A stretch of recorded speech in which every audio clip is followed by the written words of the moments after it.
Mary had a little man. The fault. We believe that all men are created equal. To the magnificent mosaic that is America. From radio beacon to radio beacon. I have a dream today. Change has come to America. Believe it. Knock, knock. Who's there? Hey! It's a figment of your imagination. Randi Rhodes Show. Turn up your mind.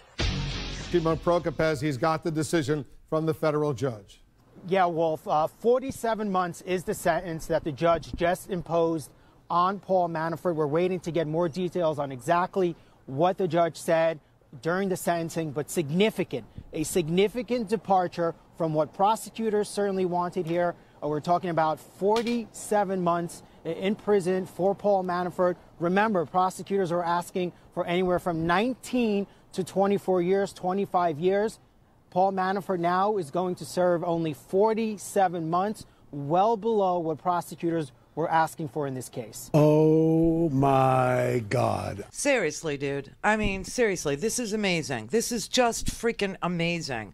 I mean, this guy, this Paul Manafort guy, he was charged he's got another judge to appear before, as we all know, right? He has to go before the judge in D.C. The judge in D.C. is Amy Berman Jackson, and she has 2 counts left to deal with. The witness tampering, and the lying and the violation of the plea agreement. But, I mean, this is so unbelievable because this Virginia court, this T.S. Ellis dude, right, he had a jury convict Paul Manafort of 8 financial crimes. You're talking about massive freaking money laundering, $25 million to $30 million, not paying taxes on that same amount. 8 financial crimes, 8 of them. And he gets 47 months. I mean, that's like, okay, it's about 4 years, right? 4 years. But, of course, he's done 9 months. So you're talking about 8 financial crimes, 4 years, 6 months per crime, 6 months per crime. I've seen longer sentences in Dr. Seuss books, okay? This is crazy. And I as soon as it happened, I tweeted out, I started tweeting because I am literally furious because, for a lot of white people, I think, for a lot of people, there is, just so you know, 2 different or maybe even 3 different justice systems. And a lot of people aren't aware because most of us are law-abiding people who have really not had, any interaction with the court system. But I just want you to know that there are public defenders out there who were tweeting back at me last night that their client had just been offered 72 months for stealing $100 in quarters from a freaking laundromat.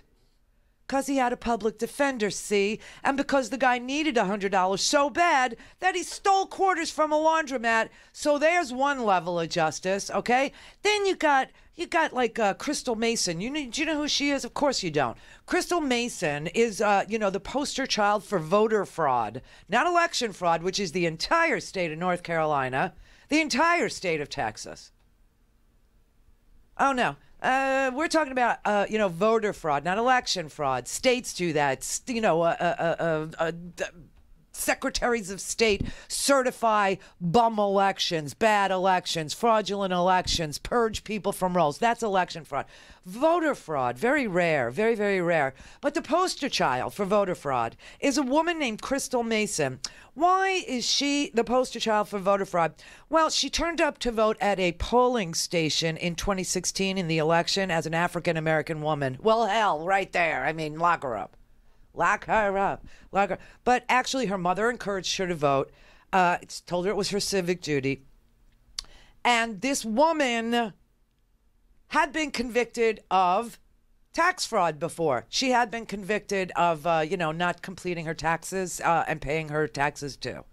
And so that's a felony. Or so we thought until yesterday. And so she is not allowed to vote. She didn't know that. So when she went to vote, they couldn't find her name on the voter registration rolls. And so they gave her a provisional ballot, which was never counted. Never. she didn't read the small print on the provisional ballot that said anyone who's been convicted of a felony, and she had been previously convicted of tax fraud, was prohibited from voting under Texas law. And so she cast this ballot. Well, she tried to cast this ballot. They gave her a provisional. The provisional was never counted. And now she's doing 5 years. 5 years in a federal prison. 5 years. I mean, and Paul Manafort's going to do less than her for that victimless crime that was really a mistake, for a vote that was so insignificant that it was never counted, all because read the fine print. Here's another one. A guy in Oregon, he's a musician, his name's Patrick Beadle. He has a medical marijuana card, okay? Legal medical marijuana card. And he decided after he purchased his medical marijuana in Oregon, he's a musician, as I mentioned, that he would go, he was on his way to another state, and he decided to go through Mississippi. You know, for that alone, you should get 12 years. Just saying. For that alone. But he literally was going through Mississippi, and he got caught with his medical marijuana, which was purchased legally in Oregon. And when he was pulled over for a traffic violation, the traffic violation being he went over the fog line, you know, the white line on the right side of the road, that thick one. Yeah, they pulled him over, and they said he was on I-55, I think, and they pulled him over for going over the fog line. And then they searched him, and they found that he had 2.8 pounds of legally purchased medical marijuana, that he had a medical marijuana card, but he was in Mississippi. They didn't want to recognize Oregon's law. He got 40 years. 40.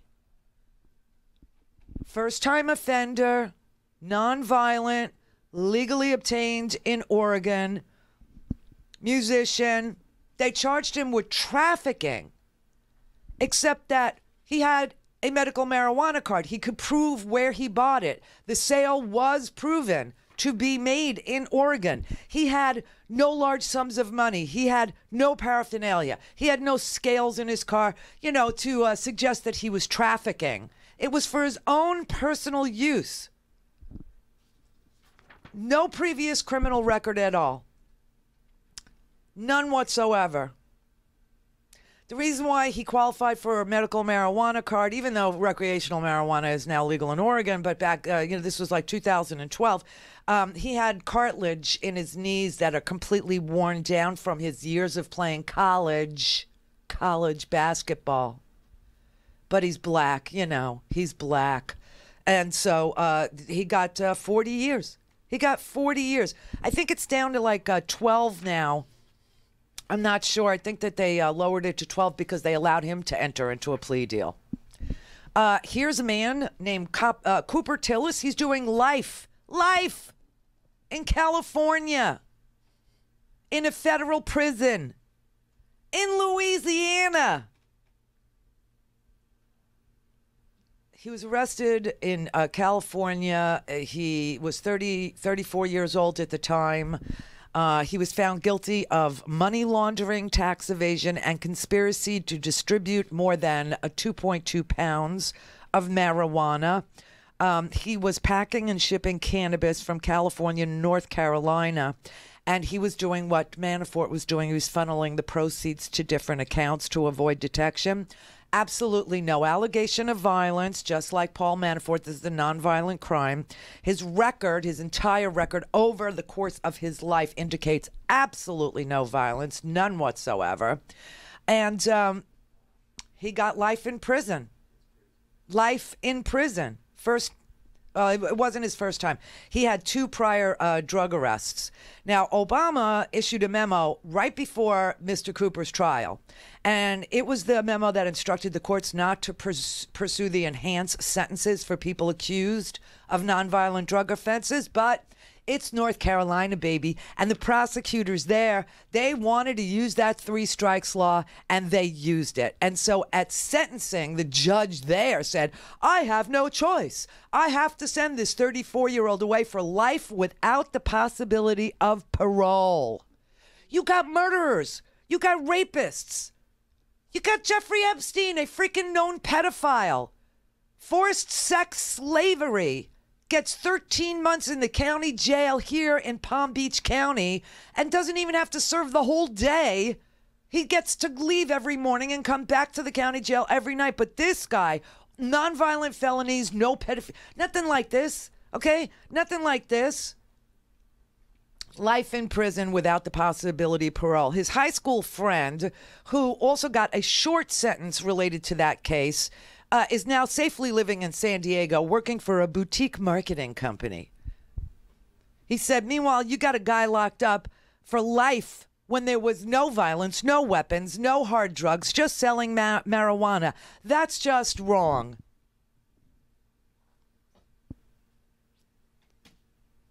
Changes in California's laws affected him. Just so you know, it matters when the laws change in other states. So his prior drug convictions, which were given to him in California, are now misdemeanors.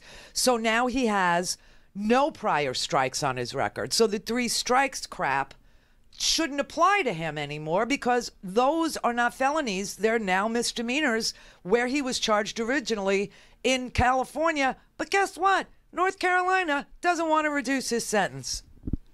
His case is on appeal to the Supreme Court. He's also petitioning Donald Trump to commute his sentence.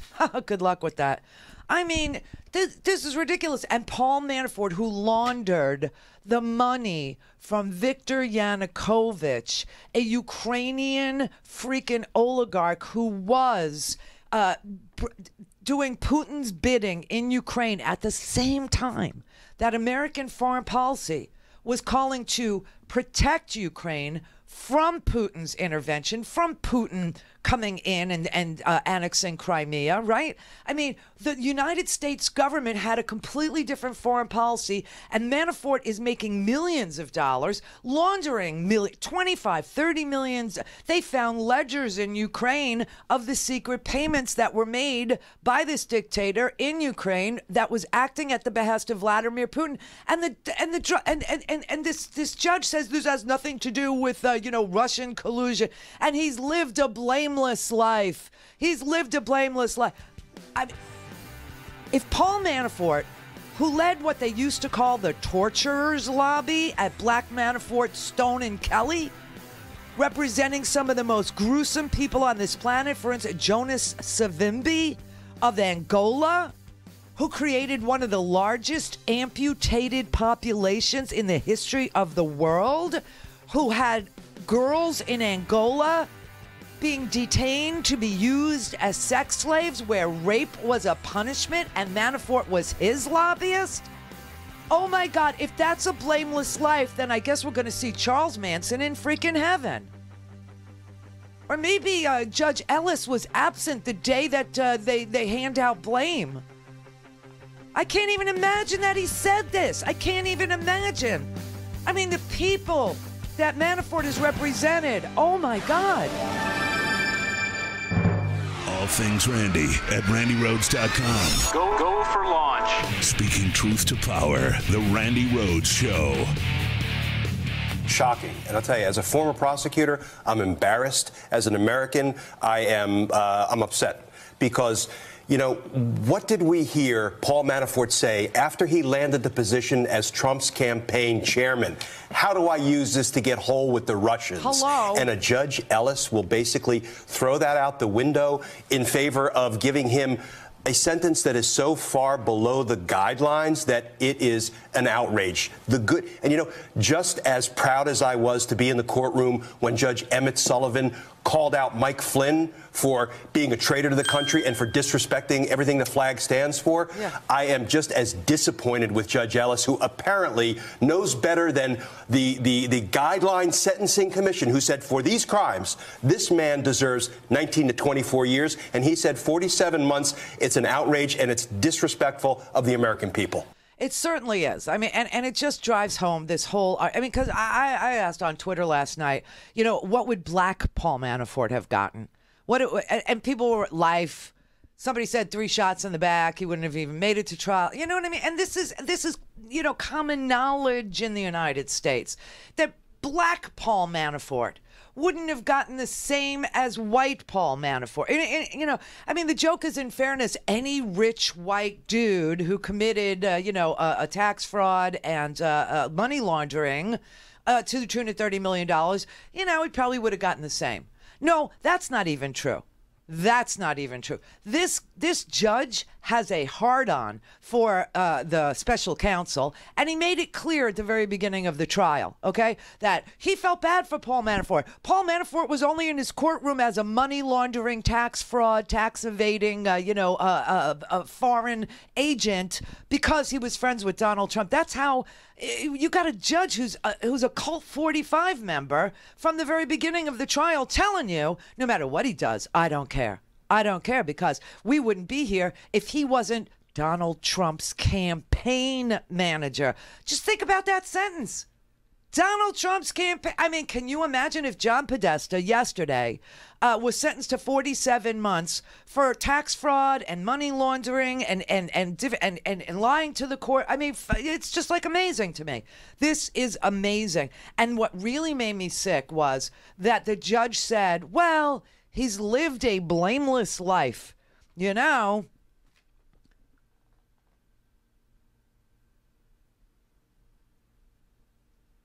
Does anybody remember what Roger Stone and Paul Manafort did at their various lobbying shops? Does anybody remember that they represented every torturer in the world, every human rights abuser in the world, every rapist in the world in front of the American government as a good guy? They brought these, the dictators. He made millions and millions and millions of dollars representing these freaking guerrilla leaders, these Russian-supported despots. And he's been doing this representing dictators like Ferdinand Marcos, who embezzled like $5 to $10 billion out of the Philippines, tortured his people, declared martial law.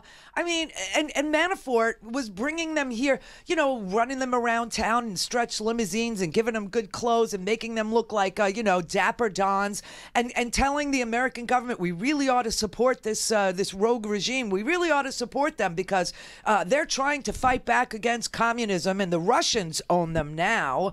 And so if we don't, give them more money than the Russians, why, communism will spread to freaking Angola. I mean, this was just unbelievable. These people had no regard for human rights, none. Like I said, this one guy who I've been talking about Savimbi since the torture days, using him as the example of the worst torture in the history of the world, which, is saying something, because Paul Manafort found every torture in the world and represented all of them. But this guy Savimbi, this is one man who was responsible for mass amputations of an entire population. An entire population. State-sanctioned rape. And Paul Manafort made him into a respectable guy to get financial support from the U.S. government for his guerrilla army called UNITA? Seriously? And he delivered for him, too. They named it Savimbi Chic because they dressed him up in a Nehru suit, and they ferried him around Washington in a stretch limousine. He paid Paul Manafort in 1985. Okay, this is $85. He paid him in '85 $600,000, and then the Senate Majority Leader at the time. No, it wasn't Mitch McConnell, but it'll give you some insight into what the Senate Majority Leader can do for you. It was Bob Dole. Bob Dole leaned on the State Department and had heavy arms sent to Jonas Savimbi, to his guerrilla army. And then in 1989, he came back for more. And he put Paul Manafort on retainer. And Paul Manafort booked him on 60 Minutes. He booked him on Nightline. See, because the media strategy is a big part of the Manafort pitch. And I'm telling you, for anybody who doesn't look into the fact that Oleg Deripaska bought a media strategy from Paul Manafort, and that is why Oleg Deripaska is still owed all this money, it's because Paul Manafort, he felt at the time, was not delivering on his media plan to elect a friendly Putin president.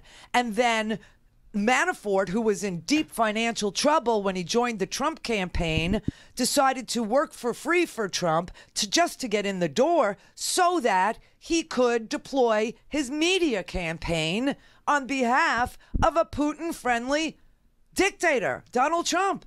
And that's why he's writing these memos saying, how can I use this to make me whole, to Oleg Deripaska's man in Russia. Oh, and this judge just totally, walked by. Okay, and so he puts Zivimbi up in the Waldorf Astoria, puts him up in the Grand Hotel, and it helped him. It helped him get more money out of the U.S. government. And back in the day, Spy Magazine reported that because of Paul Manafort, the peace negotiations to stop the murders in Angola went on for a much longer time. That Black, Manafort, and Stone wanted to delay any peace talks, any negotiations, to keep the money coming. To keep the money coming. Senator Bill Bradley, who, isn't a senator anymore, he wrote a memoir after he retired from the Senate, and he wrote about this period of time, and he said, quote, "I thought we were making a colossal blunder in Angola. I had no sense that Jonas Savimbi, our client guerrilla warrior, was any more committed to democracy than the country's dictatorial leftist leadership. When Gorbachev pulled the plug on Soviet aid to the Angolan government, we had absolutely no reason to persist in aiding Savimbi. But then he had hired an effective Washington lobbying firm, which successfully obtained further funding." That lobbying firm was Manafort, Manafort, Black, and Stone and Kelly. And because those peace talks were, not going to be, profitable for Manafort, they stalled to keep the money flowing to their lobby shop, and people literally died. There was protracted violence. And then from 86 to 87, Ronald Reagan sent $42 million to this guerrilla army, to UNITA. And during this year, where the peace talks were postponed because Paul Manafort wanted to make even more money, Savimbi's army, quote, "maimed or killed tens of thousands, creating one of the largest amputee populations in the world through its laying of landmines in farms, fields, roads, and schoolyards." Schoolyards. Let that sink in. That's who Paul Manafort represented, and that wasn't the only one.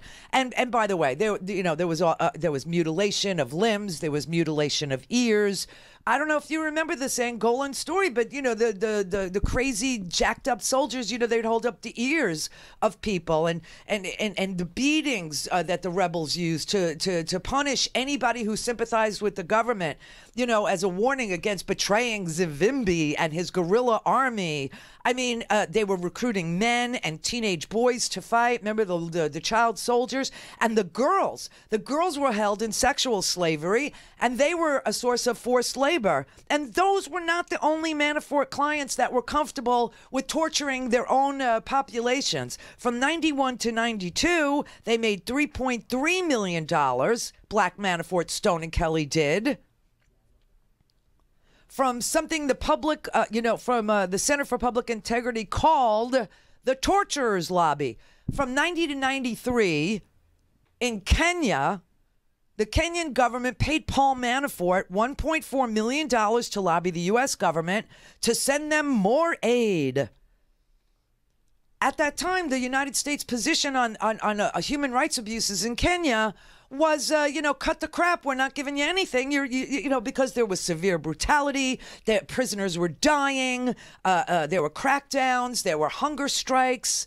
And they still got $38.3 million in aid from the U.S. government because of Manafort. Then you had Mobutu Sese Seko. He's another famous one in Zaire. Zaire is now the Democratic Republic of Congo. He was also represented by Paul Manafort. In the Guardian newspaper, they described Mobutu as, quote, one of Africa's most flamboyantly corrupt leaders and one of the worst. Human rights activists said he was responsible for government-sanctioned torture, detainment, rape. They said a UN official told the Chicago Tribune in 1997, quantitatively, I think Zaire has the worst human rights record in Africa. In terms of social and economic rights and the number of state actors violating those rights, meaning people in the government that Manafort was representing who were forcibly raping people and torturing people. And wait, I'll tell you the torture they used. He said it's massive. And the bulk of human rights violations in this country will never be known. It is a black hole. And the black hole had an ally in Paul Manafort. He launched a PR effort, got $1 million to launch a PR effort for this dictator, Mobutu. He said to Mobutu, you just tell them you're going to have democratic elections. Tell them you're going to create a parliament. And the United States government will give you money to organize those elections. You know what? There were never elections, okay? Nothing was ever organized. And there's more. This is the blameless life of Paul Manafort. You know, like I said, this one guy got life in prison for 2 misdemeanors now, right? Declared as 2 felonies. North Carolina's judge was told, don't use the 3 strikes law anymore for nonviolent crimes. He used them anyway. And this guy got life in prison for a nonviolent marijuana bust, okay? 2.2 pounds of marijuana got this guy life in prison without the possibility of parole. But Paul Manafort's had a blameless life. Okay. 1985, Manafort announced that he's going to take on the Chamber of Philippine Manufacturers, Exporters, and Tourist Associations as a client. Well, they were completely tied. That was a front for Ferdinand Marcos. Ferdinand Marcos had put the Philippines under martial law and was responsible for hundreds and hundreds and hundreds of cases of torture. In 2004, this is not ancient history, okay? In 2004, Transparency International listed him as one of the 10 worst notorious leaders of the previous 2 decades. He was listed with Mobutu Sese Seko, the other Manafort client. Marcos embezzled between $5 and $10 billion from his people. 50,000 Filipinos have filed claims for reparations for crimes against them during the era of Marcos's martial law. He hired Paul Manafort's team as part of an effort to appear more democratic. He paid Paul Manafort's firm $900,000, and they were supposed to tell the American people that the Philippines was moving towards democracy. He said, what we've tried to do is make it more of a Chicago-style election and not Mexico's. Finally, the Reagan administration soured on the dictator, and the whole Chicago-style election thing never happened. It never worked out. But the Manafort, Blackstone, and Kelly was so in touch with President Reagan's administration that the Reagan administration gave Paul Manafort a 2-hour heads up, meaning in 2 hours they were going to withdraw their support for the Philippines so that Manafort could end his contract. Heads up, everybody. Another dictator who made Transparency International's list and Paul Manafort's, client was a guy named Sani Abacha of Nigeria. Now, by this time, Manafort had a new firm called Davis, Manafort, and Friedman. And they also, decided that they would do a public relations lobbying campaign to persuade Americans that this guy was going to lead a progressive democracy, So Richard Davis, one of the principals in that firm, he took a leave of absence and he went to work on John McCain's 2000 presidential campaign. And so a reporter asked him, they asked Richard Davis about, the association with this dictator in Nigeria, Sani Abacha, and he referred them to Paul Manafort. The press secretary for McCain's campaign, this is a quote in the New York Times, Howard Opinski, a press secretary for the McCain campaign, said tonight that Mr. Davis did not actually work on the Nigeria account and that it was handled by his partner, Paul Manafort. Okay, highlights from the Nigeria account that he had. They include torture, lots and lots and lots of torture. This was really brutal, okay? This Nigerian torture. Yeah, okay. They would extract people's teeth. They would hang them by their limbs to extract confessions, beat them, of course, whip people, hang them from the ceiling, burn them. That was one of his clients. And then, of course, Viktor Yanukovych and Rinat Akhmetov. These are just the latest ones, you know? I mean, it's... And of course, remember, Ukraine had the Euromaidan protests to get rid of Yanukovych. They wanted to move closer to Europe. Manafort was against that. Call in, connect. To speak to Randy, call 561-270-3844. 561-270-3844. When Paul Manafort came to the Trump campaign, I heard people portray him today as this master genius that they needed to corral delegates.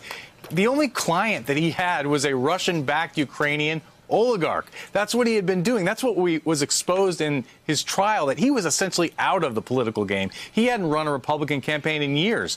So he had devoted his life to flacking for this Russian-backed Ukrainian politician who essentially was opposed to American interests. Yes. I've talked to people in the intelligence community who believe that Manafort was essentially a Russian asset, if not in name, in function, because he was doing the bidding of Vladimir Putin.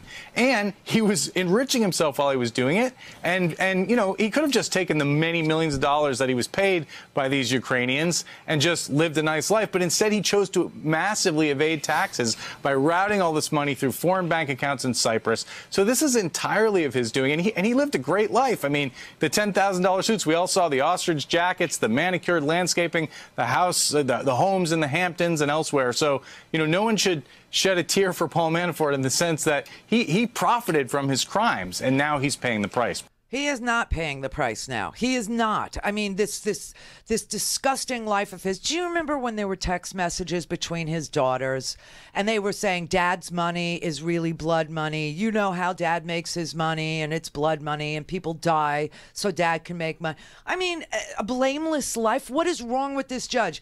You know, I've seen judges let pedophiles go, and that kind of stuff makes my skin crawl. And I don't understand how those judges get to sit and hear another case in their life after stuff like that. This is one of those instances where, I mean, enormous amount of violence has been done against women and girls, and people have been killed and amputated because Paul Manafort got them arms, got them money, got them aid, got them weapons so that they can continue to kill their own freaking people. You know, there's more. I mean, he also, you know, in the mid-'80s, he was representing Saudi Arabia. He urged Congress, not to move. You want to know why? Congress never moved, made an effort to move the embassy from Tel Aviv to Jerusalem before, because Paul Manafort lobbied against it so he could make money come in, from Saudi Arabia. I mean, this man, he literally denied progress, in various countries all over the world. He denies us progress in a Middle East peace accord because you have lobbyists who have, money riding on dissatisfaction, on the rebels. It's really sick. I mean, Ukrainians today, I got to say, they are sickened. People are just so sick in Ukraine.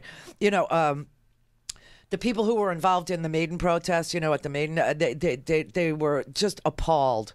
That the guy who represented their former dictator who allowed their former dictator to have some measure of, recognition in the world as a real person and not a person who was, stopping them as a population from moving towards Europe and from joining NATO, and instead allowed a Russian invasion and killing and death. All they wanted in Ukraine was to develop closer ties with Europe. And, because Manafort represented Yanukovych, it couldn't happen because Yanukovych was put there to make sure that the government of Ukraine never became friendly with Europe, never moved to the West. I mean, it's just so sick. And then you also have, he represented a Somali dictator, a guy named Siad Barre, who, took power through a coup. He ruled for 22 years. It took a civil war in Somalia to get rid of this guy. You remember when everyone in Somalia was starving? Do you remember that? Just remember that's where Ilhan Omar is from, and that she spent 4 years in a refugee camp because of this support for this particular dictator who was aligned with Russia. Starved his own people. I mean, mass starvation. And then Somalia had a civil war to get rid of this guy. Got him into a war with freaking Ethiopia. It's crazy the stuff these people do. A blameless life, however, everybody. A blameless life. Why? Why? Because he's a white, wealthy, super connected career criminal? Is that what it takes? Because the message here that I'm getting is that working for a living is for suckers. It's literally for suckers. You want to make real money, you cheat, you lie, you embezzle, you money launder, you pay no taxes. You launder dictators' money, you launder dirty money, you launder drug money, you launder whatever you can launder, whatever. I'm so disgusted because this was so high profile, and I know how many people in this country. It's not that we're disappointed because he's Trump's guy. It's because the message this court sent is that if you are a wealthy, well-connected, white, career, lifetime criminal whose hands are full of other people's blood, no problem. No problem. But God help you. God help you if you have a medical marijuana card from Oregon and legitimately legally purchased marijuana that you purchased legitimately and legally in Oregon that could be traced to a dispensary in Oregon, but you're in Mississippi, you're going to jail for 40 years. What is that? How could we sit here and say equal justice under law, which is what's carved into the Supreme Court's front? That's what it says on top of that majestic building. Equal justice under law, my ass. And to think that this guy wasn't advocating against American interests? Really? Are you kidding me? Are you out of your freaking mind? A guy that was facing up to 20 years got 4, or less than 4. Malcolm? I think the Kremlin believes that they now have managed to engineer the U.S. justice system by putting their man in the White House, and through his influence or his stature, he has managed to get someone who is really an agent of the Kremlin, someone who has been paid by Moscow for almost 2 decades now to carry out their operations in the Ukraine and other parts of the world. If I was Robert Mueller, I think now is the time to throw a secret haymaker. Yeah, why not? And if I was Virginia's legislature, I think now would be time to throw a public impeachment of this judge. Because his judgment blows. To say that Paul Manafort has lived a blameless life, I think that's what bothers me the most, is that statement from a federal judge that he's lived a blameless life, knowing that Paul Manafort took all this blood money and not only took it, but laundered it and refused to pay taxes on it on top of it and defrauded the American people just so he could keep it all for himself in this disgusting, like psychopathic, I'm above the law. You know what it reminds me? You ever see that movie, American Psycho? And the guy kills during like Phil Collins songs and everything. You know how creepy that is? Do you know how creepy that is? If you've never seen it, you got to see it. I mean, it's just bizarre.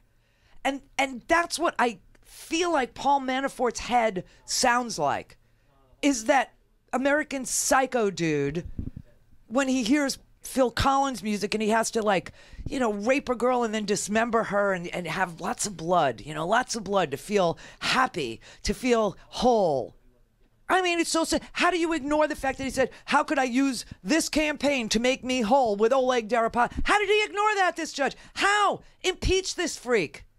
This guy's been sitting there since Reagan. Reagan also, listen, Reagan gave Manafort a heads up and spoiled him rotten back in the day. Told him, we're souring on this administration. We're going to pull out of the aid deal with Mario. The people are starting to get hip to it. So you got 2 hours, end the contract.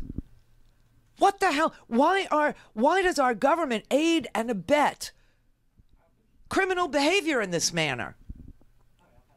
Why does the judiciary, why does a federal judge sit there and aid and abet a career criminal, a lifetime criminal like that? Eddie in San Jose. Hi, Randy. Hey. I am equally outraged at this guy, this sentence that this judge has handed down. And because you've been talking about Paul Manafort since day one on your show. Yeah. 2 years ago.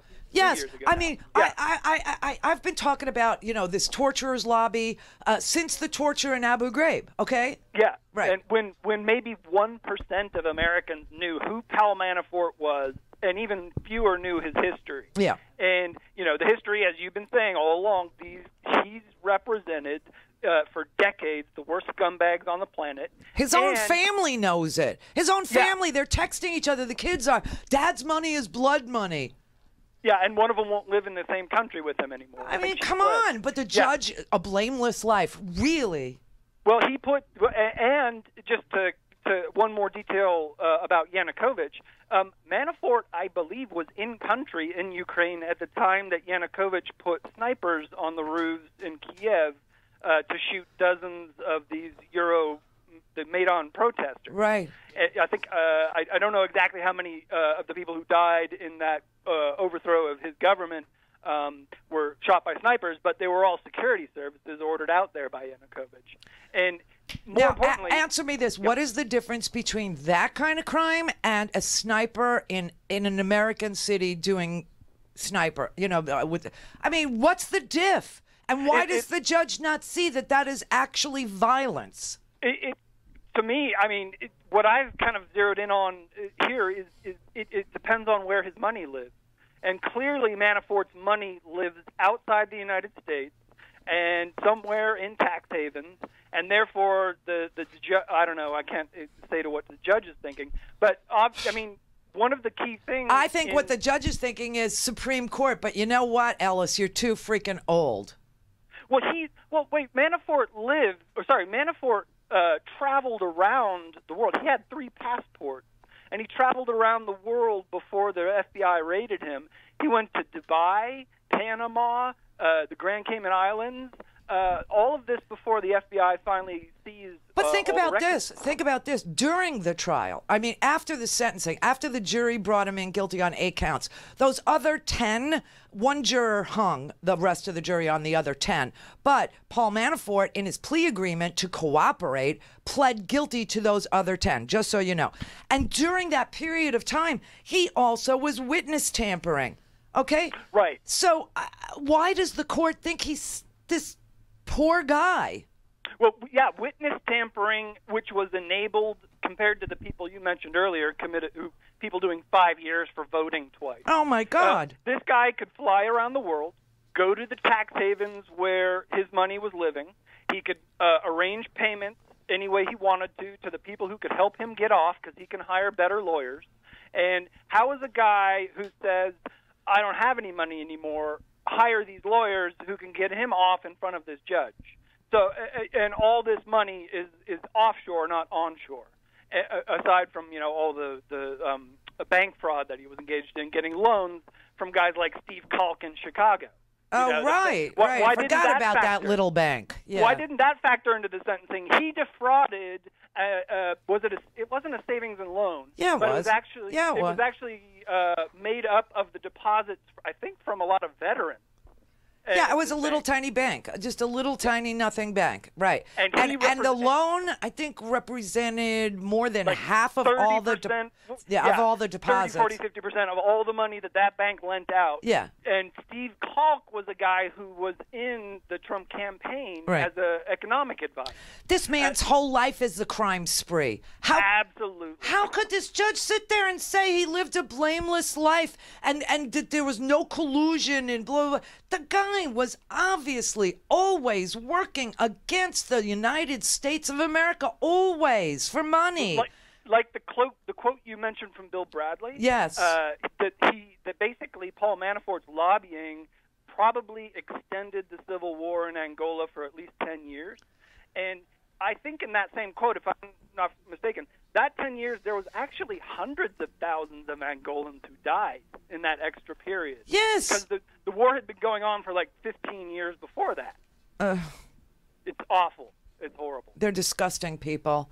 They're absolutely grotesque people who, for a living, get countries to be at odds with each other. And the ordinary people in those countries can be sniped at, they could be shot, they could be hung from their limbs, their ears could be cut off in the meantime, even though there's a plan on the table. And he says, I was bringing a Ukrainian peace plan. You lying sack of crap. You were bringing a plan and telling them, go ahead, put snipers on the roof, kill the protesters who want to move closer to Europe. Go ahead, kill. I got you. America will never retaliate because I got you.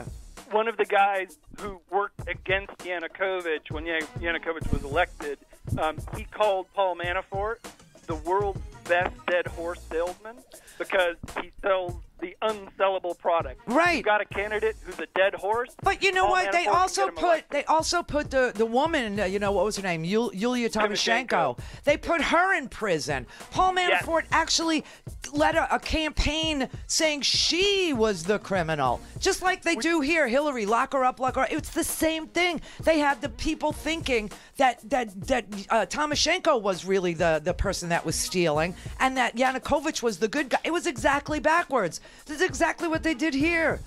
It's the same media plan over and over. That's what Manafort does. He puts like a PR plan, a media plan. That's what Roger Stone was helping. Those two are joined at the hip.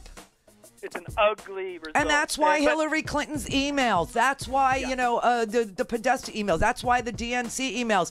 Oh, look, Hillary's attacking Bernie. Oh, Bernie bros, you can't vote for Hillary. It's the same exact media plan over and over, except this time it was here in the United States, and you could feel it, hear it, smell it.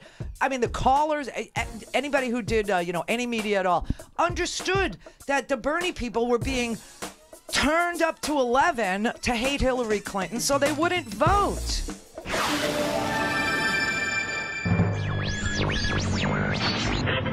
Mary, how does the fault? We believe that all men are created equal. To the magnificent mosaic that is America. From radio beacon to radio beacon.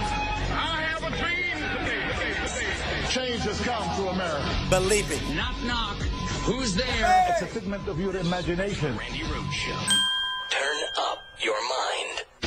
I feel very badly for Paul Manafort. I think it's been a very, very tough time for him. But if you notice, both his lawyer, a highly respected man, and a very highly respected judge, the judge said there was no collusion with Russia. Oh, my God. This had nothing to do with collusion. There was no collusion. It's a collusion hoax. It's a collusion witch hoax. I don't collude with Russia. So I just want to tell you that his lawyer went out of his way, actually, to make a statement last night. No collusion with Russia. There was absolutely none. The judge, for whatever reason, I was very honored by it. also made the statement that this had nothing to do with collusion with Russia. So, keep it going. Let's go. Keep the hoax going. Just a hoax. Senator Burr said there's no collusion. You look at Devin Nunes and the House Intelligence Committee. They said there's no collusion. And guess what? There is none. Oh, my God. How do we put this man in jail? Oh, my God. I can't even stand it anymore. I mean, it's so bizarre.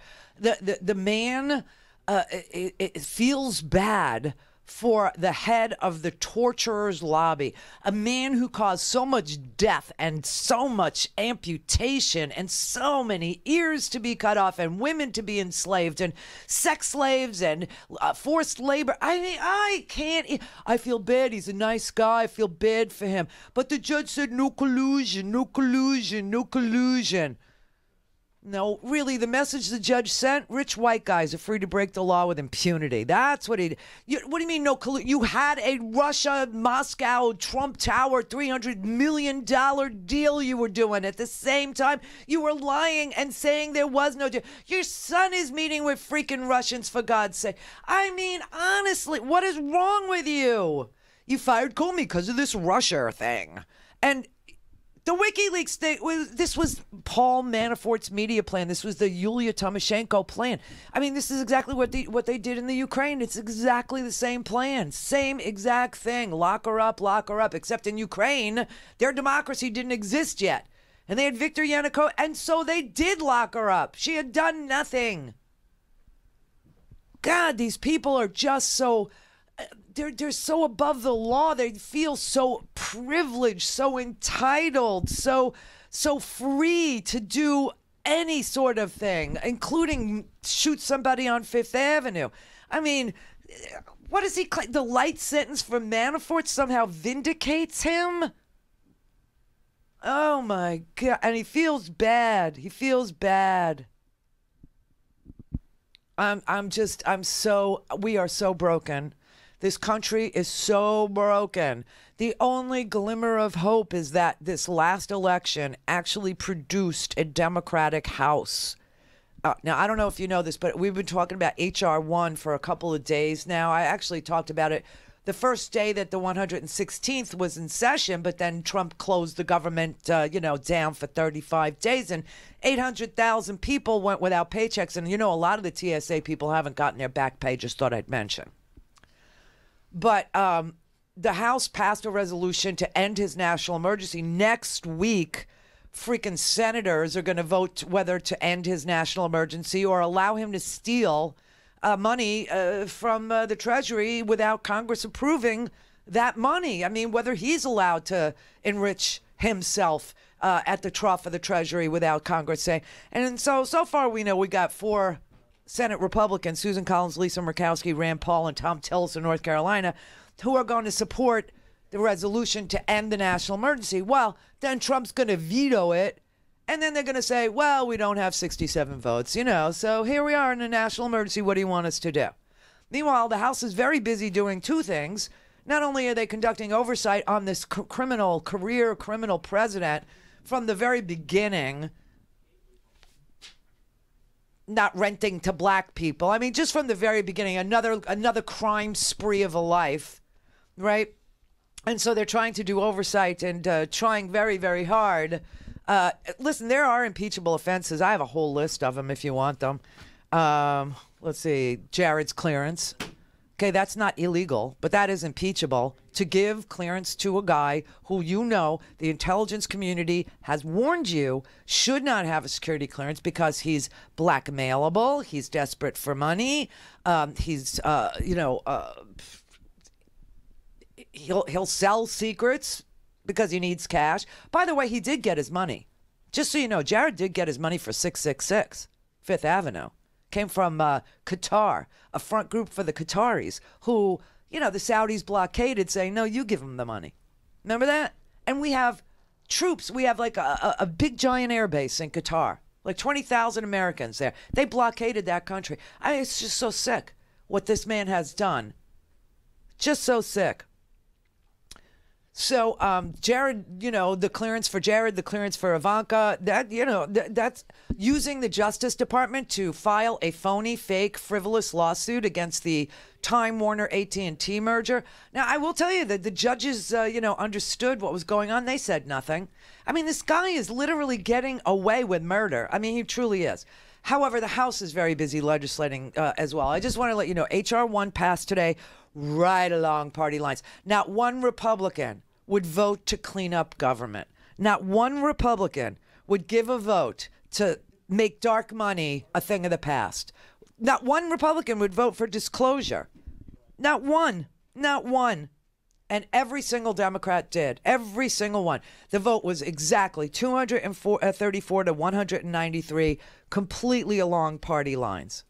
Now, last week we got those two pieces of gun legislation for universal background checks and a piece of legislation giving the FBI more than 3 days to complete a difficult background check to find out if some guy is, beating his wife and just asked for a gun, right? So they extended it to 10 days to do a meaningful background check. So we got two pieces of gun legislation. That was H.R. 8.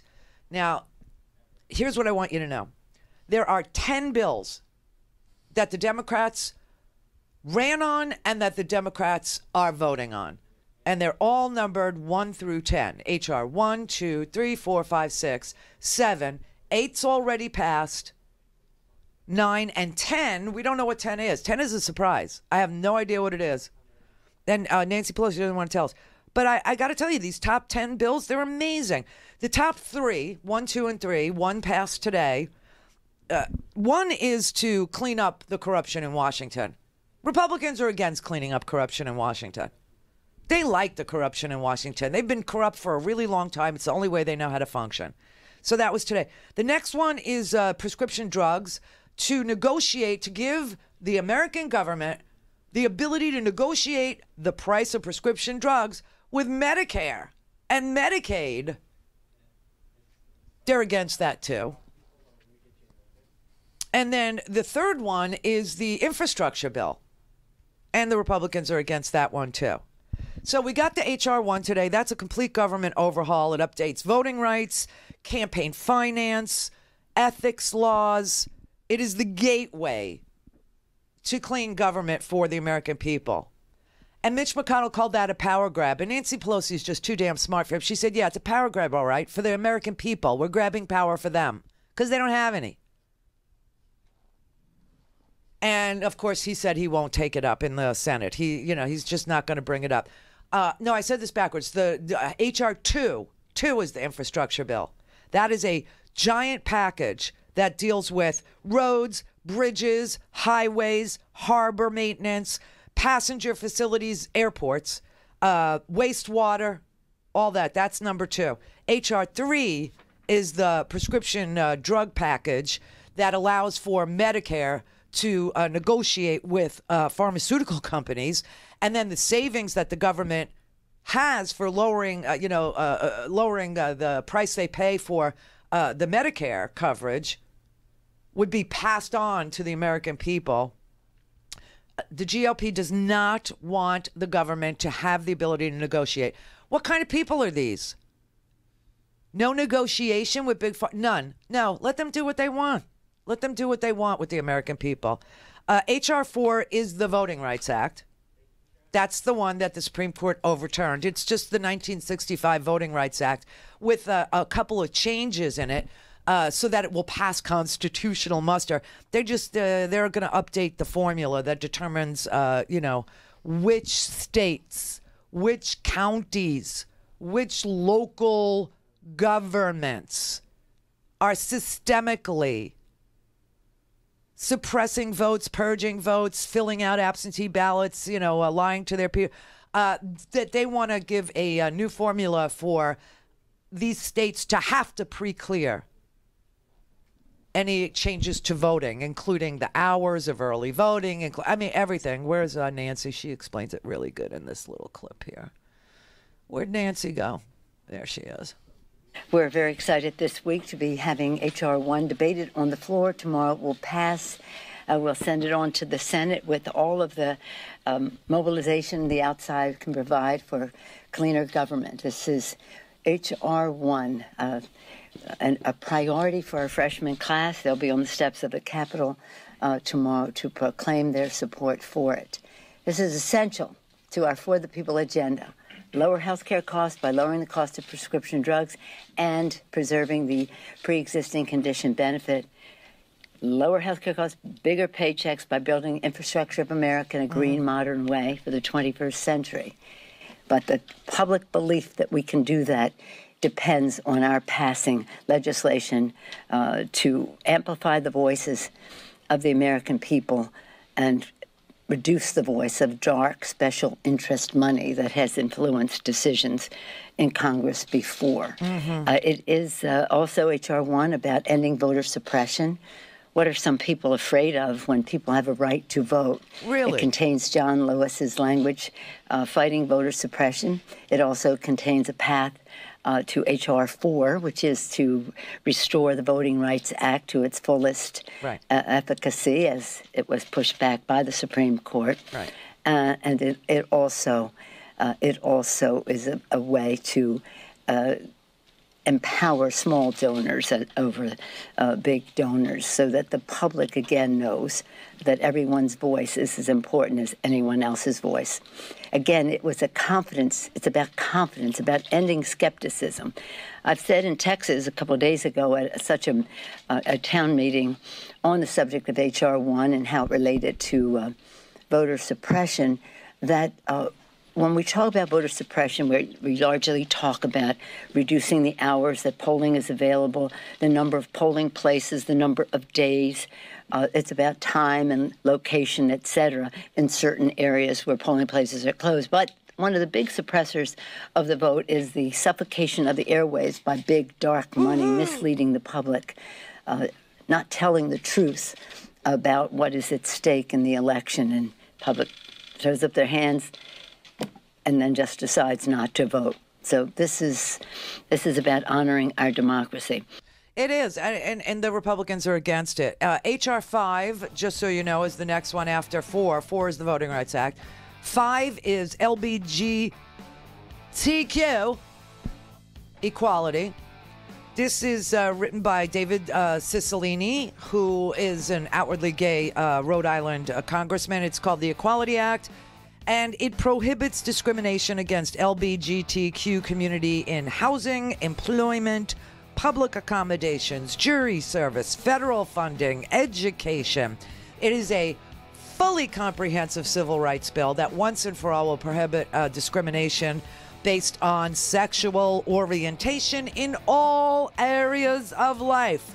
Needless to say, not one Republican co-sponsor. H.R. 6 is the DREAM Act to provide a path to citizenship for the dreamers. Then you have 7, 8, 9, and 10. Randi Rhodes Show is live on RandiRhodes.com and the free Progressive Voices app for Android and iOS. Visit the App Store or ProgressiveVoices.com now. Republican leader opposes H.R. 1. Which, among other things, would make Election Day a federal holiday and attempt to get big money out of politics. Leader McConnell has gone to call these ideas a power grab, labeling the bill the Democratic Politician Protection Act. Leader McConnell, we are proud that we want more people to vote. Why are you ashamed of it? Why do you run away from it? Leader McConnell, we are proud that we want to get the influence of big special interest money out of politics. Why do you say that's partisan? It's the wrong thing to do, and 90% of all Americans, Democrat and Republican, don't like to see big money cascading into politics. Argue the merits, leader. When you think doing those things are democratic things, we're proud. And the Republican Party should be ashamed that they're not for them and have to call them names. To say that allowing more Americans to vote, getting big money out of politics is bad for Republicans and good for Democrats, that says a lot right there. Yes. It's a dark day for the Republican Party if their leader in the Senate has to argue against more Americans voting, because it would hurt their party at the polls. Corporations are people, my friend. Maybe we should go back to the old days and have fewer people vote. 1789, only white male Protestant property owners. Sweet Jesus. Come on.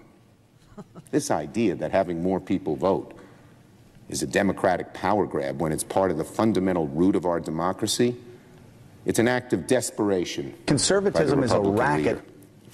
I don't think it's a coincidence that the Republican leader is pledged to bring up his version of the Green New Deal for a vote, but not H.R. 1. He's happy to twist words against it himself, but he knows voting rights are a hard thing to argue about. And if he wants to try to bring it up on the floor, we welcome it. Welcome a discussion. So make no mistake, Democrats are going to fight to make the ballot access easier, challenge all attempts to disenfranchise American citizens, and get the influence of big special interest money out of politics. Absolutely correct, sir. They are cruel, selfish, bigoted tools. Yes, they are. There's no question. Oh, I was just reading this. Jussie Smollett, they just charged him with 16 felonies. Yeah, you heard that right. 16 felonies for Jussie Smollett. Paul Manafort gets 47 months for a lifetime. That is just one giant crime spree, one giant bloody coup, one giant money laundering, tax evasion scheme, his whole life. And Jussie Smollett, who did a terrible thing. I mean, there's no question. He did a terrible, terrible, terrible thing. 16 felonies. Oh, my God. Something is wrong. Our country is broken. Barbara in Oklahoma. Hi. Hi. Thanks for holding. Oh, you're welcome. It's a pleasure. I've been listening to you since Air America days. Yeah, it's a long time ago. Oh, I wanted to thank you. One time when you folded, and I just happened to be listening to you, and I was in California, and I was listening, and then the next day you weren't on the air, and I was so distraught. But the most wonderful thing you did was that I had just renewed my membership, and you sent my money back. Oh, yeah. That was just amazing that you did that. That's who I am. I mean, I have no reason to, screw the people who love me. Why would I do that? Just makes no sense to me that people could just do stuff like that. I don't get it. I don't understand it. Yeah, well, me either. Yeah. But before you left talking about unequal justice for us, I just wanted to remind you of Marissa Alexander. Oh, I'm glad you said that name because she's the first person I thought of last night. The very first me too. one. Yeah. Me too. And then I had to look her up to remember all the details about it. And for those who don't, but they, I remember that name. Marissa Alexander was the black woman whose husband was violent. He was an abuser. He was a domestic violence. He beat her and everything. And she was scared of him. She got separated. She had a child in the house. And she heard him coming through the garage. So she took a gun and shot a warning shot in the ceiling. No one was hurt, to protect herself and her child. And they gave her 20 years like they were giving out candy. And wasn't it more that, didn't she have a new baby? I thought she had She's out now. Toddler. She's out now. Yeah, I knew she got out when, 3 years later. They finally let her out. Yeah. But that she had to serve any time at all, it was just unconscionable. I'm serious. I had no idea. It's amazing. What happened to the children? I want to know what happened to all the gun rights people. Why weren't they rallying around Marissa? How come they didn't say, but that's what guns are for, self-protection. She fired a warning shot in the ceiling. No one was hurt. She was great with her gun. She was fabulous. No, they were like, it's a man and a woman and, good luck. Well, her defense team tried to claim stand your ground because that was the big thing right then in Right, Florida. the Zimmerman crap, right. Yeah. It was the big thing. But, no, it didn't work for her. No, because she's black. She was the wrong color. Yes, exactly. Not to mention, and she's a woman. and being abused in her own home. Yeah, so that's 3 strikes. You're out, right, Barbara? Yeah, there you go. What do you want to do? You know what it reminds you? You remember the movie? It's a great movie, Spielberg movie with Oprah, The Color Purple. Yes. Yeah, yes, and I she do. and she says a woman ain't safe in a house full of men's. That's pretty much the same attitude. You know what that was supposed to be? What, like 1908 or something like that? It's 2018 and it's the same exact attitude. Same crap. Yeah, same crap. Thing. Yep. Different day, same stuff. I know. That was a horrible story. She was the first person that I thought of, though, when I saw that he got 47 months. She got 20 years. 20 years. I was like, oh, my God. And then, I started tweeting about it. All these people were telling me stories, and the more I would gather them, like somebody tweeted me that story from the Mississippi Marion Ledger or whatever, the Clarion Ledger, about that guy that got 40 years for legal pot that he bought in Oregon. Oh, right. Oh, yeah. my God. And then somebody else showed me this California guy who's in prison right now for the rest of his life. For pot. I mean, honestly, the American justice system is so broken. It is so completely, I mean, there's like at least 2, maybe 3 tracks of justice. You know, you got the very poor, the public defenders, right? And these are the people that can't afford to make bail. There's a story somebody sent me last night about a guy who's done, like 3 years on Rikers Island, hasn't even had a trial yet, okay? But he's been in prison on Rikers Island, which is gruesome. It's a horrible place in New York, okay? He's sitting there for 3 years because he can't make bail. Hasn't even been tried yet, and it's a marijuana charge. But he's a young black guy, and that's where they go. And you just sit there for 3 years waiting to go to trial. Innocent until proven guilty. My eye. And then you can add to that, all of these babies that are being incarcerated in a private prison. Oh, man. That's just so criminal. It's so brutal. Unconscionable. It's brutal. And I don't know how many more white, privileged, connected people you're going to watch after Jeffrey Epstein and his 13 months for pedophilia, human trafficking, 80 freaking slave girls. I mean, the best lawyers in the world, okay? They get him 13 months in the county jail, and he doesn't even, in a private wing, no less, and he doesn't even have to be in jail all day. He gets to leave every morning and go, have sex with some more girls and then go back to the county jail private wing at night. 13 months for human trafficking. I mean, come on, wake up.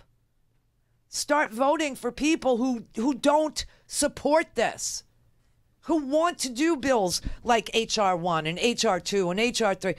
7 is fair pay. Just want to say 7 is, you do the same job, you get the same pay. 8 is, we've already passed. Those are the background checks on guns. H.R. 9 is a climate change bill.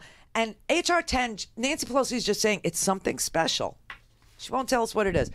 But, doesn't this more represent the kind of America you want to live in? A place where there's some ethics laws, a place where there's no dark money, a place where the president of the United States has to produce 10 years of tax returns and the vice presidential nominees have to produce 10 years of tax returns before they can, be sworn in?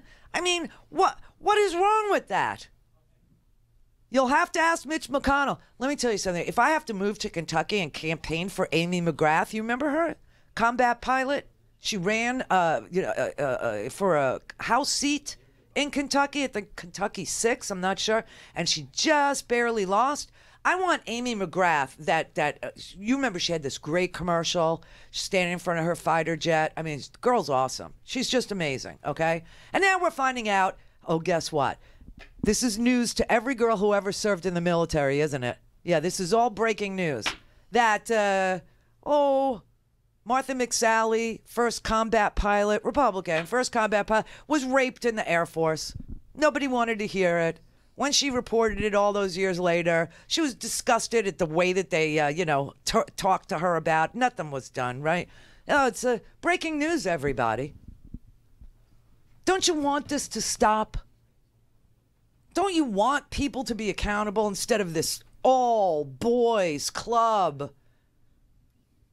This is so ridiculous. I want Amy McGrath to run against Mitch McConnell. I've been thinking and thinking, like, who could beat him? Who could get... She can. She can. Girl's fierce. Stacey in Nebraska. Yes, I was just wondering, maybe you've already said what is known about this judge who appointed him, etc. Reagan appointed him.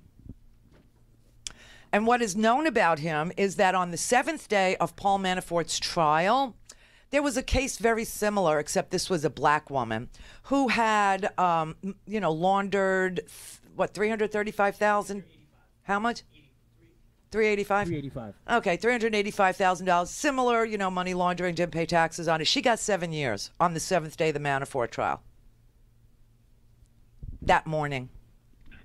Well, it's just, it's unspeakable.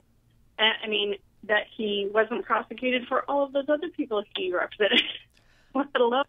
What is the message we're sending? That white-collar crime pays. You can launder money. You can not pay your taxes. You can embezzle money. You can take money from dictators. You can represent foreign governments and never, ever register. He's been doing it his whole life. His whole life is one giant crime spree. His own daughter said the money he has is blood money. And the court, as long as you're white, rich, and well-connected, will look the other way. Everyone else can go to hell, and poor, poor black people with nonviolent drug offenses, they can rot in Rikers Island waiting for their day in court because they can't make bail. This is not justice. You know that expression, no justice, no peace? Hello. Why do you think Colin Kaepernick was kneeling? Why? Why do you think that we have protests in this country about the inequality in this country? It's not just financial. Oh, by the way, we're at full employment. So if you're not working or you're making $7.25 an hour, you got 2 jobs or 3 jobs, this is as good as it gets, according to Donald Trump. This is full employment. Enjoy it. Oh, God, I'm telling you, I want to live in the 21st century.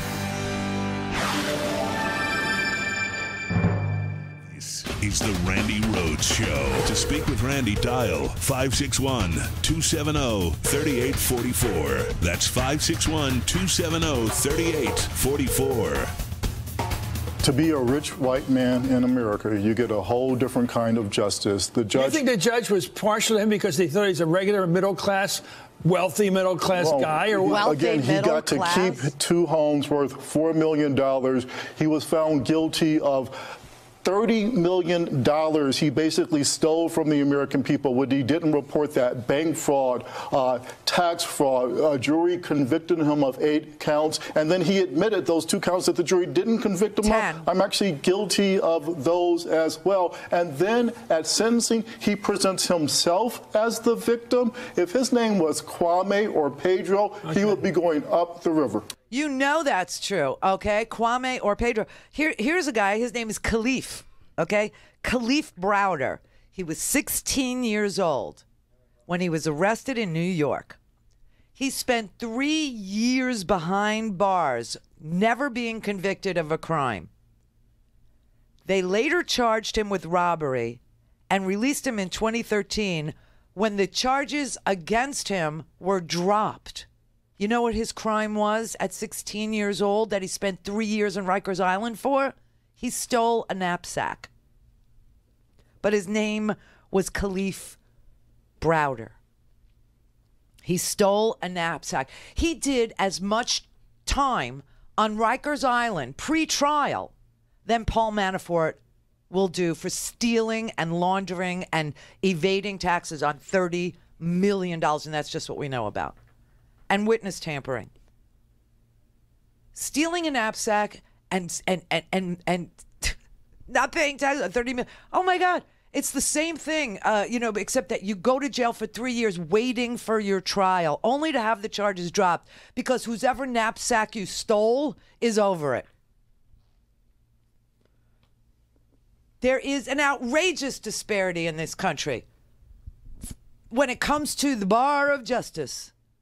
There is an outrageous disparity in this country when it comes to increases in wages. I mean, honestly, you know, you're looking at CEO salaries and they went up, what, 996% since the crash?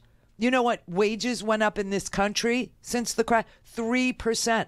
And inflation has gone up 1.5%. So basically, in all these years, you've gotten a 1% increase in your wages, and they're declaring victory. The economy usually creates, you know, somewhere between 180, 200, 300,000 jobs a month. That's a good. You know how many jobs we created this month? 20,000. This man is an abject failure.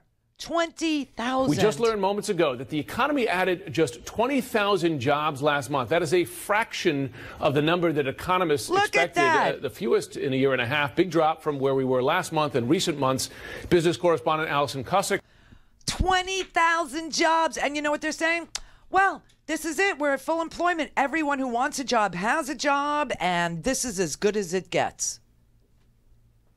Oh, God, it's such a racket. Man, you guys are crack addicts. Those, never saw anything quite like, no, Adderall addicts would have been more correct, Jeb.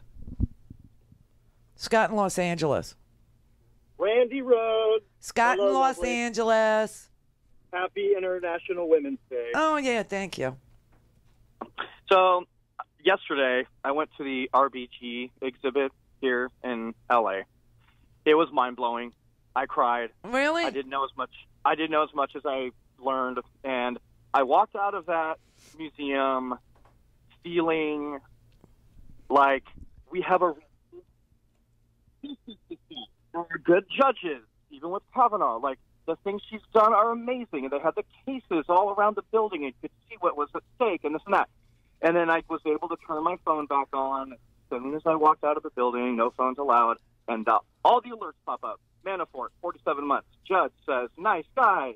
He's a good friend. The dichotomy from that high of what a judge should be to this scumbag, I was demoralized probably for the first real. I mean, I thought I finally know what white privilege is.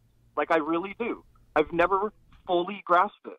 Yeah. No, it's. And I'm a big old Randi Rhodes liberal, and, you know, it just sunk so deep, and I've just been so upset, and I hope that judge next week or whatever just kicks his ass. She's yeah. Oh, tough. Amy Berman Jackson. Yeah. So next week, you know, everybody I think knows now that Paul Manafort is going to have to face the second judge. This one in D.C. The one yesterday was in Virginia. This one is the D.C. judge. And she's the one that's going to deal with the witness tampering. She's the one that's going to deal with the fact that he was giving information through the joint defense agreement to the other side while he was cooperating, supposedly, with Mueller. Then, you know, they made the case to her that this plea deal had to be, you know, ripped up because he violated it and lied to the grand jury and lied to them and was giving information to the other side and, you know, faking his So I don't know. I mean, she's got 2 counts, and each count she can consider carries 5 years. Now, she can give him 5 and 5 and do 10 and tack it on to this 47, so he would be doing 14 years, which would be good for me.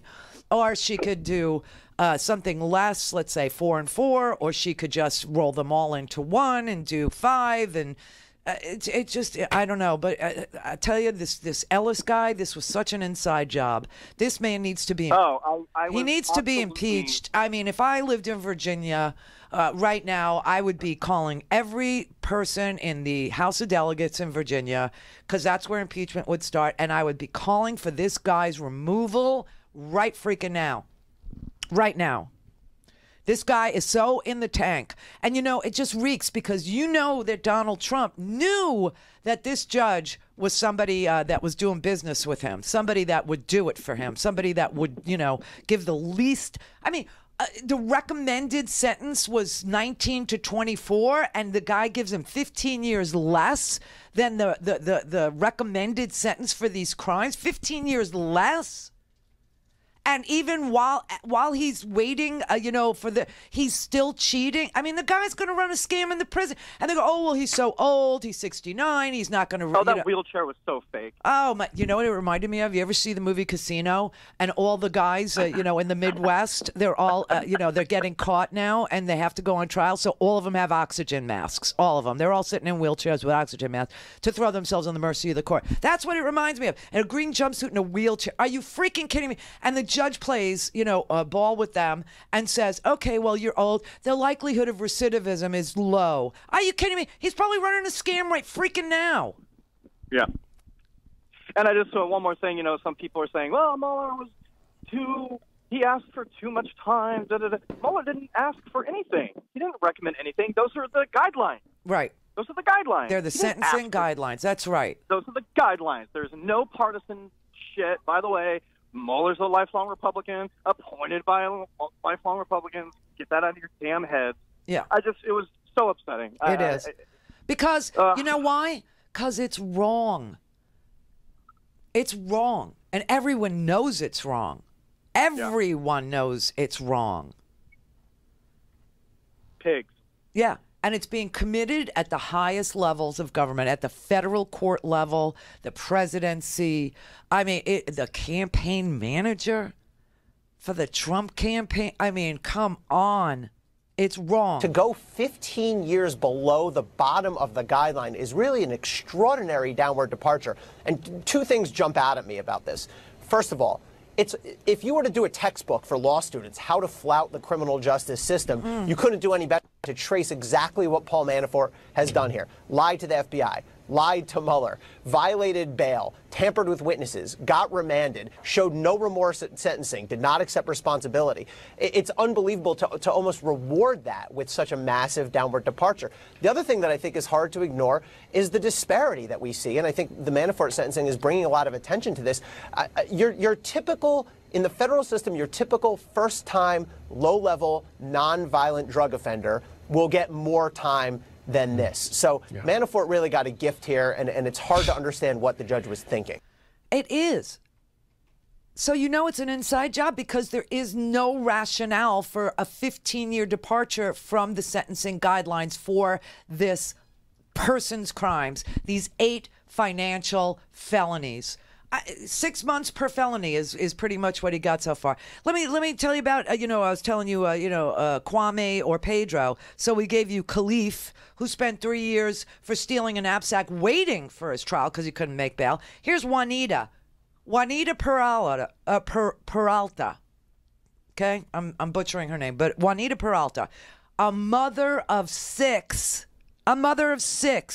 15 years she got for drug possession in Oklahoma. Simple drug possession. No violence, no. Simple possession. Okay? Matthew Charles did 21 years of a 35-year sentence for selling a little bit of crack cocaine. They let him out of jail after 21 years of a 35-year sentence. He got a job. He started to volunteer. He reconnected with his family. The prosecution objected to his release, and they appealed it to a higher court, and they picked him up and threw him back in jail, and he's just been released again. You have destroyed this human being's life for selling a rock. And Purdue Pharma, the biggest drug dealer in the entire world, that family that made billions of dollars off of oxycodone being prescribed for, it was supposed to be a hospice drug, an end-of-life drug. It was supposed to make people who were going out more comfortable on their way to the pearly gates. It was supposed to be to relieve their pain in their last months of life. And then they lobbied the FDA and they changed the insert in the package so that the package didn't say that it was addictive anymore. Now it said that it was safe for long-term use and that it was fine for toothaches and fine for headaches. And the whole freaking country is grappling with a massive, massive synthetic heroin and real heroin addiction problem because of the giant drug dealer that is a pharmaceutical company. But God help you if you sold a rock. 35 years. 35 years. Nothing for Purdue Pharmaceutical. Nothing at all. Here's another guy. His name is Matthew Charles. Oh, no, I just told you about Matthew Charles. I mean, these are just... I am furious. I am literally furious because I can't let this moment go by. I can't. Because this guy, Manafort, is so well known right now, and everyone knows his situation right now. And I don't want you to ever forget right now that you could do what he did. You could have a crime spree of a life that causes insane amounts of bloodletting and violence and amputations and ear cutting and tooth pulling and burning alive of people. And you can make millions of dollars representing those thugs to an American government and extract from our taxpayer dollars $48, $50, $39 million to sell arms to those freaking dictators, to those guerrilla armies, to those despots, and then not want to pay taxes on that money. On top of it, launder that money, put it in foreign banks, never pay tax, and get 47 months in prison for it. Don't forget it. Don't ever forget what happened here. Kate in Colorado. Hi, Randy. Hey. I'm going back to H.R. 1. All right. And, I'm on Twitter, and I'm looking at some of the responses to it, and they're saying that the bill would allow illegal immigrants to vote, and that's the reason that the Republicans were against it. And, when I tell them they can't vote, it's a lie. And then there's a representative on here. His name is Kevin Brady. Oh. And do you know who he is? Yes, he's a freedom cracker. Yeah, he said votes are in. House Democrats defeat motion to prevent illegal immigrants from voting in U.S. elections, 226-197. Hashtag rigging elections. Hashtag your vote devalued. So, all these deplorables. One woman actually calls herself a deplorable, and she says, "Oh, they're proud. They're proud of being, deviants. They're proud of being haters. They're proud of being supremacists. They're proud of being disgusting. They wear it as a badge of honor, Right. She says it's not in the bill. The Republicans tried to add an amendment to the bill. Like I said, they knew the Dems would block it. It was just a political stunt. Yes, I know. This bill is so important. You know what this bill does? It ends gerrymandering of congressional districts. How does it do that? It actually it appoints state commissions instead of legislatures to draw the line so that people's vote isn't diluted. The automatic voter registration system is like if you're born in the United States, you get a social security number, right? Okay, if you get a driver's license, it's because you've presented your social security number and your birth certificate. Right. Okay, so unless you do those things, you don't get a driver's license. And so now what they're saying is, well, you've already submitted your ID, so if you got a driver's license and you are an American citizen, then you're automatically registered to vote. That's it. Yeah, well, these freedom crackers, like you say. They are crackers. They are crackers. As a white person, I can call them that. They're crackers, man. They're really deceiving. It's all they know how to do. You know what? You know what I would put there? I would say, well, then give me your ideas. Right. Right. Give me your ideas. I mean, how would you like us to register voters? How would you like that to happen? Right. Well, I said, show me on the bill where it says illegals can vote. Nobody's responded to that. Yeah, and it's 600 pages, and, you can post it. You can actually post the whole thing, and then tell them to Control F illegals, and they won't find it in there. Do you know what I mean? You can. Right. I try and walk them through it. I have these people. I got crazy people on the left too, and they'll say, this, that, and I'll go, and they'll say, well, where is this? And can you show me? And I always say, sure, here, and then I show them. But I actually go the extra mile and show them. Support the show. Thank you. Have a good weekend. Buy a stinking podcast.